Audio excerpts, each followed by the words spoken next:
রাত 11:45। স্টেশনে দাঁড়িয়েছিল একমাত্র ট্রেন, কাটোয়া লোকাল। বাতাসে ছিল ঝড়ের গন্ধ, আকাশে বিদ্যুৎ আর অদ্ভুত নীরবতা। সে ট্রেনে যারা উঠেছিল তারা কেউ আর ফেরেনি। এই গল্প বাস্তব কিনা সেটা জানতে হলে এখন একটানা শুনতে হবে, কারণ আজ রাতেও ঠিক 11:45 ট্রেনটা ফিরছে আবার, শুধু তোমার জন্য। Welcome to story vibes. Let's start today's horror experience.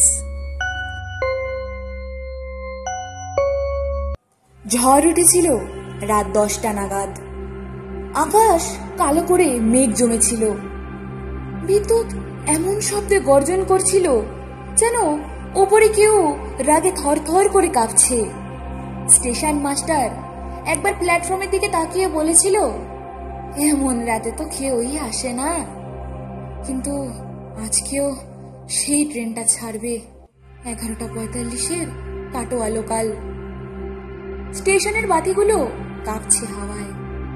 মাঝে মাঝে পুরো প্ল্যাটফর্মটা অন্ধকারে ডুবে যাচ্ছে। যাত্রী বলতে একজন, অমিত।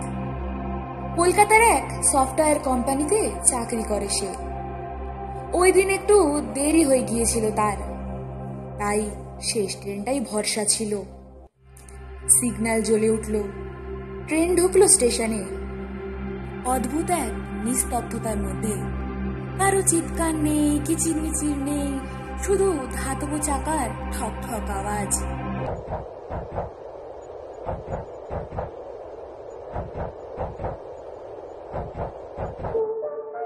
অমিত কামরায় উঠে বসলো। আশেপাশে মাত্র ওই 4-5 জন লোক, কেউ বই পড়ছে, কেউ চোখ বন্ধ করে বসে আছে। ট্রেন যখন ছাড়লো ঠিক রাত 11:45, তখন আচমকা ঝড়টা যেন দ্বিগুণ জোরে শুরু হলো। গাছের ডাল আছড়ে পড়ছে লাইনের পাশেই, জানলায় বৃষ্টি ছিটিয়ে আসছে। অমিত জানলার দিকে বাইরে তাকিয়ে থাকলো কিছুক্ষণ, তারপর হালকা ঘুম চলে এলো। একসময় চোখ খুলে সে দেখলেও কামরায় আর কেউই নেই, চারপাশ শুনশান। ট্রেন চলছে ঠিকই, কিন্তু এত নীরব কেন? ঠিক সেই সময় কামরার এক কোণা থেকে একটা ফিসফিসে আওয়াজ আসে, তুমি ফিরলে কেন? অমিত দাঁড়িয়ে পড়ে থমকে, তাকিয়ে দেখে সামনের সিটে একটা বয়স্ক লোক বসে আছেন। একদমই নড়ছে না তিনি, আর গা ভিজে, চোখের দৃষ্টিতে অদ্ভুত শূন্যতা। অমিত বলল, কাকু, এই কামরায় আপনি কখন উঠলেন? এই কামরায় আমরা সবাই থাকি, শুধু চোখে ভরে না। এই মুহূর্তেই ট্রেন হঠাৎ ঝাঁকুনি খেয়ে থেমে গেল। কোনো স্টেশন নেই, কিন্তু দরজাগুলো খুলে গেল আপনা আপনি।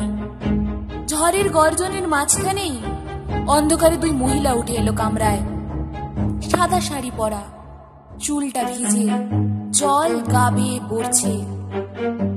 একজনের চোখটা যেন খোলা, অন্যজনের চোখ যেন আধ বন্ধ। তারা কোন দিকে যে তাকিয়ে আছে বোঝাই যাচ্ছে না। কিন্তু হঠাৎ হাঁটতে লাগলো ধীরে ধীরে, একবারে শেষের দিকে, দরজার দিকে। অমিত চুপ করে থাকলো কিছুক্ষণ, তারপর সাহস করে উঠে গেল পিছনের দিকে। দেখে শেষের কামরার দরজা ভেতর থেকে লক, কিন্তু কেউ তো লক করেনি। হঠাৎ ভেতর থেকে ভেসে এলো কান্নার মতন শব্দ, আমি এখনো নামিনি, আমার স্টেশন তো আসেনি। অমিত দরজায় ধাক্কা দিল, খুলে গেল। ভেতরে কেউ নেই, শুধু এক জায়গায় ভিজে ছাপ আর একটা রক্ত মাখা পুরনো পুতুল পড়ে আছে। পেছন থেকে কেউ যেন বলল, তুমি সময়ের বাইরে চলে এসেছো, এখানে কেউ নামতে পারে না। অমিত পিছনে তাকিয়ে দেখলো এক মেয়ে দাঁড়িয়ে, গায়ের কাপড় পুরনো স্কুল ড্রেস, চোখ দুটো কোটরের ভেতরে।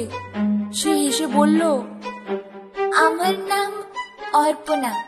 2002 সালে আমি এই ট্রেনে হারিয়ে গিয়েছিলাম।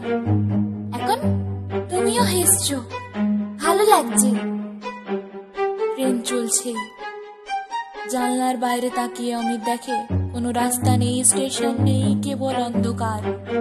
আর হঠাৎ সাদা পোশাকে ছায়ার মতো কিছু চলাফেরা করছে লাইনের পাশে।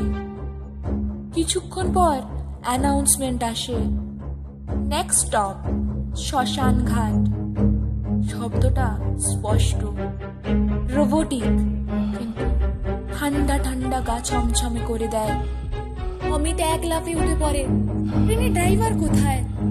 খুঁজে বেড়াতে বেড়াতে মাঝের কামরায় পায় তাকে, কিন্তু তার চোখও যেন কাচের মতো ফাঁকা। সে ধীরে ধীরে বলে, 11:45 এখানে একবার উঠলে নামা যায় না, সময় তো এখানে চলে না, একবার হারায় আর ফিরে না। অমিত দৌড়ে জানলার দিকে যায়। সে চিৎকার করে, আমি বাঁচতে চাই, এই ট্রেনে উঠেছি আমি ভুল করে। কিন্তু বাইরের দুনিয়ায় কে আর শুনছে না। হঠাৎ করে ট্রেনটা আবার স্বাভাবিক হয়ে যায়। ঘড়িতে ভোর 4:05। পাটোয়া স্টেশন এসে গিয়েছে, লোকজন উঠছে নামছে। অমিত ভীষণ অবাক, এটা কিভাবে সম্ভব? সে চুপচাপ ট্রেন থেকে নেমে যায়। প্ল্যাটফর্মে দাঁড়িয়ে চারপাশ দেখে, কিছু বুঝতে পারে না সে। কিন্তু ঠিক তখনই পিছনে আওয়াজ, তুমি তো নামলে, কিন্তু আমরা এখনো তোমার ভেতরেই আছি। সে পিছনে তাকায়, কেউ নেই, কিন্তু পকেট থেকে বেরোয় একটা পুরনো রক্ত মাখা পুতুল, সেই যেটা সে ট্রেনে পেয়েছিল।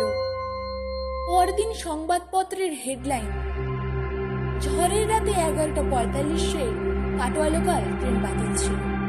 বিদ্যুৎ বিভ্রাটে সেই ট্রেনই চলেনি। কিন্তু অমিত তো তাতে উঠেছিল। তাহলে আজও রাত 11:45 বাজলে কেউ কেউ বলে স্টেশন থেকে একটা পুরনো ট্রেন আসে, কিন্তু কেউ নামতে পারে না। কারণ সেই ট্রেন কারোরই নয়, ওটা সময়ের গহ্বরে আটকে থাকা কিছু ছায়া মানুষের ট্রেন। তারা খুঁজছে তাদের পরবর্তী যাত্রীকে।